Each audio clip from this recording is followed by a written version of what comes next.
You are looking at Julian's pronunciation guide, where we look at how to pronounce better some of the most mispronounced words in the world, like this other curious word. But how do you say what you're looking for today? Biblical name pronunciation. For more names from the Bible, stay tuned.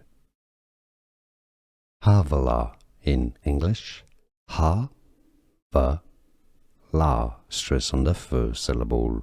An alternative and also correct pronunciation is with a V sound in the middle, Havilah or Havilah. Here are more videos on how to pronounce more confusing words and names too many mispronounced. Like this video if you found it useful. I appreciate your support. I'll see you soon and thanks for watching.